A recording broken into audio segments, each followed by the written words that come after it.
Good evening. খবর পড়ছি আজকের সংবাদ শিলচর থেকে। আজ শনিবার শুরু হয়েছে মাধ্যমিক পরীক্ষা। শ্রীভূমিতে পরীক্ষার্থীর সংখ্যা হলো 17,331। জেলায় মোট পরীক্ষা কেন্দ্র হলো 14টি। শ্রীভূমিতে ছাত্র পরীক্ষার্থী 6,845 জন ও ছাত্রী সংখ্যা হলো 10,485 জন। 15 ফেব্রুয়ারি থেকে 3 মার্চ পর্যন্ত চলবে আসামে মাধ্যমিক পরীক্ষা। পরীক্ষার্থীদের পরীক্ষার হলে school bag, mobile phone, electronic device, smart watch ইত্যাদি নিয়ে প্রবেশ করতে দেওয়া হবে না। সবার সাথে অ্যাডমিট কার্ড থাকতে হবে। এদিকে শ্রীভূমি জেলায় উচ্চ মাধ্যমিক পরীক্ষা কেন্দ্র মোট 19টি।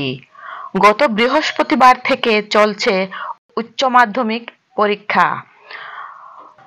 পরীক্ষার্থীর সংখ্যা মোট 10,770 জন।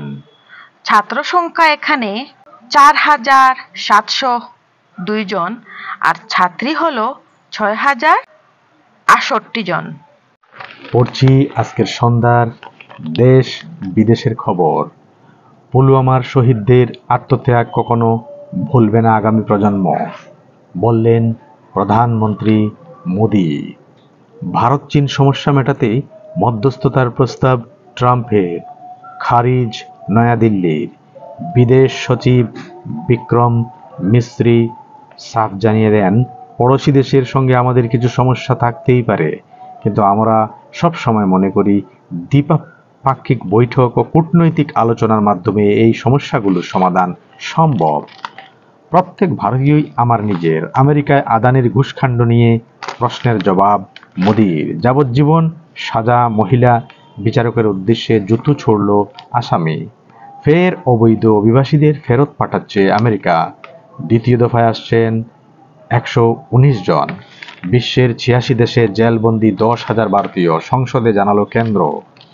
রোহিঙ্গা শরণার্থী শিশুদেরও শিক্ষার সুযোগ দিতে হবে, নির্দেশ সুপ্রিম কোর্টের। 2024 সালে 70% সাংবাদিক হত্যার জন্য দায়ী ইসরায়েল। এবার বিস্তারিত। পাকিস্তানে বিস্ফোরণে মৃত্যু হলো 11 জনের। অন্ধ্রের পর এবার বার্ড ফ্লুর হানা মহারাষ্ট্রে।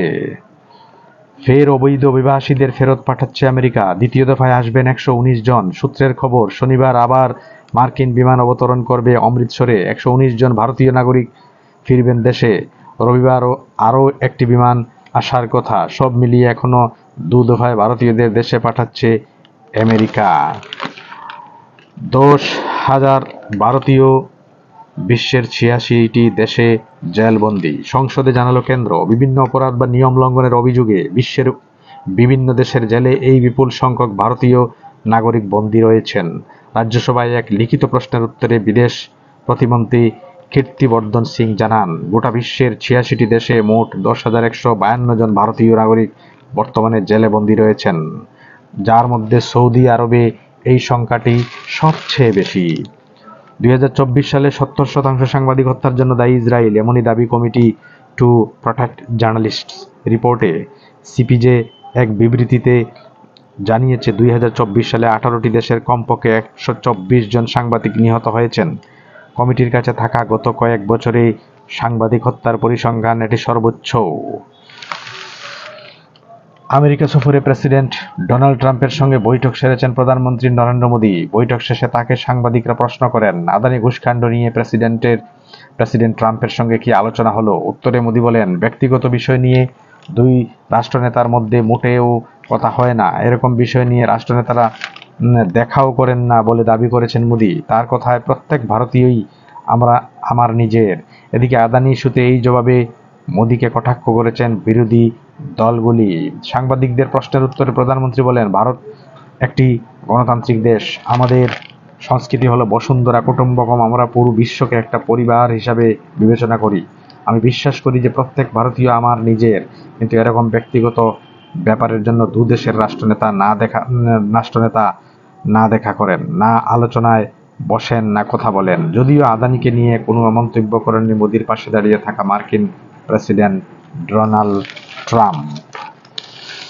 কোনো শিশুকেই শিক্ষা থেকে বঞ্চিত করা যায় না, তাই রোহিঙ্গা শরণার্থী শিশুদের শিক্ষার সুযোগ দিতে হবে। রোহিঙ্গা শিশুদের শিক্ষার আর্জি নিয়ে এক মামলায় এমনই নির্দেশ দিল সুপ্রিম কোর্ট। বুধবার বিচারপতি সূর্যকান্ত এবং বিচারপতি এন কোটেশ্বর সিং এর বেঞ্চ জানিয়েছে, আধার কার্ড ও নাগরিকত্বের প্রমাণ না থাকলেও রোহিঙ্গা শিশুদের শিক্ষা থেকে বঞ্চিত করা যাবে না। শেষ হলো আজকের সন্ধ্যার দ্বিতীয় পাতার বিশেষ বিশেষ খবর। আমাদের চ্যানেলটি যদি আপনাদের ভালো লেগে থাকে তাহলে শেয়ার, সাবস্ক্রাইব এবং পাশের বেল আইকনটি প্রেস করে রাখবেন। ধন্যবাদ। সবাই ভালো থাকুন, সুস্থ থাকুন।